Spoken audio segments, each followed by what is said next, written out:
Howdy. A day or so ago, I was talking about Amy Cooper. She was the woman in Central Park who tried to get a black man arrested because she was at the wrong place of the park with her dog. Fortunately for the black man, he was recording it on his phone, and he recorded all of her actions and talking to the NYC, and she's suing the company because she feels she was wrongly terminated. And I realized I had my own Karen story that I'd like to share with you.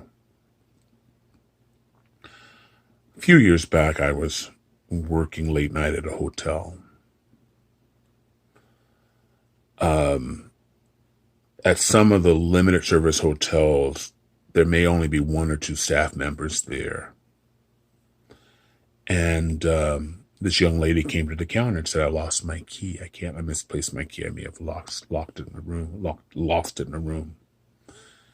And I said, that's fine. What I'll need to see is your ID and I can make you a new key. Well, of course, as it almost always happens, her ID was in her room. If you ever stay at a hotel or a motel and they just give you a key and don't verify who you are by looking at your ID, you may not be staying in a safe place. They may use that same standard to give anyone who asks for a key to your room. So even though you got the key, just understand that if someone else asks for the key, they have access to your room. So most hotels that have a standard or a staff member who's not afraid to do his or her job will ask for an ID. And if they don't, you should question them and maybe contact managers, because at one point they're going to let someone into the room. So back to my story. I said, I'll have to see your ID. And she was irritated, as most guests, because it's inconvenient. Why can't you just trust me and give me a key? I said, well, all I can do is I'll meet you at your door.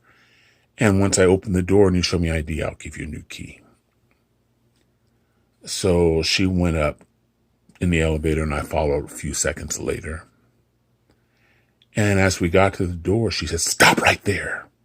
Stop right there. I said, what's going on? She goes, you are not going in my room. I said, all I'm doing, ma'am, is I'm going to open the door and you're going to show me your ID and I'll give you a new key. No, you're not. You're just going to give me the key. I'm not one to argue. So I turned my big happy ass and said, good night. Wait, you have to give me my key. So we've covered this. I need to see your ID before I can release a key to you. She goes, well, you know what people like you do to people like me. I said, no, I knew what she meant. She said, well, you know what people like you do to blonde girls like me. I said, what? She goes, well, you watch the news. I said, I just need to see your ID. I need my key. I said, good night. Wait a minute. So she stands out of the way. I open the door. I stand by the door. I turn on the light so I could see her ID, and she left. I've been on this planet a few decades. I've been black all my life. Something told me to call our customer service department. Funny thing happened. As I'm talking to a lady, and she picks up and she puts me on hold for a second. And when she comes on the phone, I could tell she's a black woman. And I explained my situation. And she went, oh, I know what's going on here. And then my other phone rang. It was customer care. It was a lady in the room. And she was telling customer care that she felt unsafe and she wanted to check out immediately. She was terrified of being in the room, like Amy Cooper, terrified. And I said, well, can you hang on? I put her on hold and went back to the other person, customer care, and I said, listen, I typed a note in her file and given the description. She goes, yes. I said, but I have her, I'm talking to customer care on another line, and she's complaining that she's terrified. And she goes, well, did you get that person's name? I said, you mean in customer care? And I said, no. She said, well, put me on hold. She said, if you don't hear anything, don't hang up. Just stay there and I'll be right back. So I went to the other phone. And as I'm talking to the lady, I noted an accent. I have friends who are from India, and I could recognize the accent. And I told her my side of the story. And she was really sweet. She goes, oh, that's not right. And very sympathetic. I said, well, can I get your name? And she told me her name. And I thought, I have customer care on the other line. She said, you have customer. She said, did you call 2 times? It's really funny. I said, no. So I went and spoke to the sister online, and I told her her name. And she said, well, you have everything in your file. It's okay. You're all right. She said, but I'm going to call you back here in a few minutes. So are you taking a break or anything? No, nowhere. I'm fine. So I go back to the other phone. The other lady is hung up. So as I'm looking at her file and checking my spelling, because my spelling is horrific, and I noticed she worked for Johnson & Johnson. And so nothing much of it. And as I'm just there, the phone rings, and it's the blonde lady who is terrified of this black man. And she's calling me, and she goes, I've talked to customer care. I said, I know. I spoke to him as well. And she goes, well, can you find me another hotel? I said, sure, not a problem. I said, I find it interesting, and this is my bit of nastiness, because, we can't, as employees, tape people or film people. And I said, you work at Johnson & Johnson, a large corporation.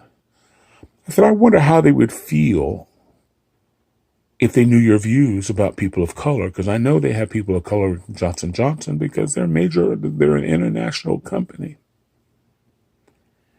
She hung up.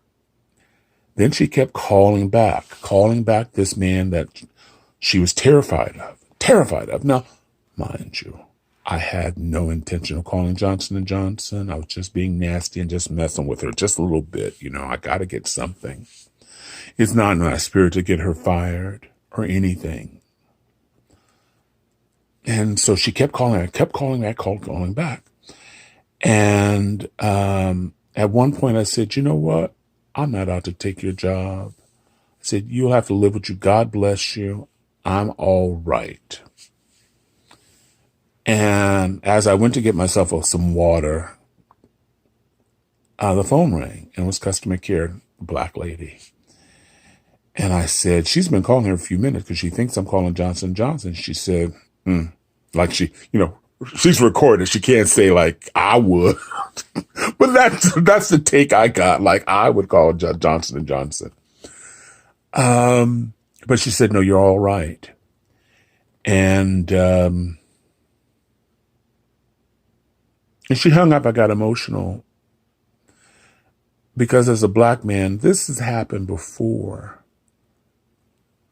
Or there are people afraid of me because of my skin color.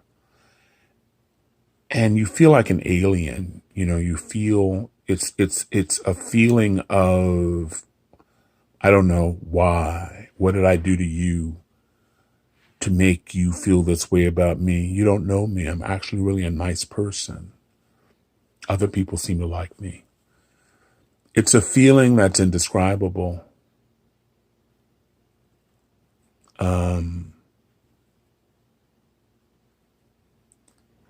If I hadn't called, I wouldn't have lost my job. I'd have been written up. Perhaps my white colleagues would look at me in a different way, because it's happened before. Like, maybe he is trouble, maybe he is angry. None of that. I'm just a black man living in America.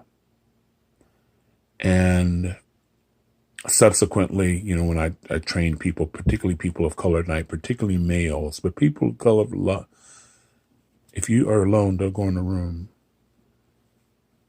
Write everything down, even if you think it's nothing. Because silence is deadly.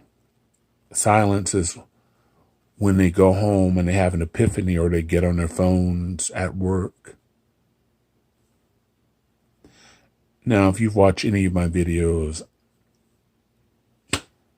I don't think all of anybody is one way. I hate stereotypes. And I don't believe that I'm instantly in danger, but you must be aware that there are people who may wish you harm just because of your existence, because of my brown skin.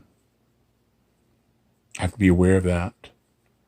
I've been in meetings, I've worked for corporations where someone told me they were afraid of you. And that hurts your feelings, because I'm a nice guy. I really am. I'm a nice guy.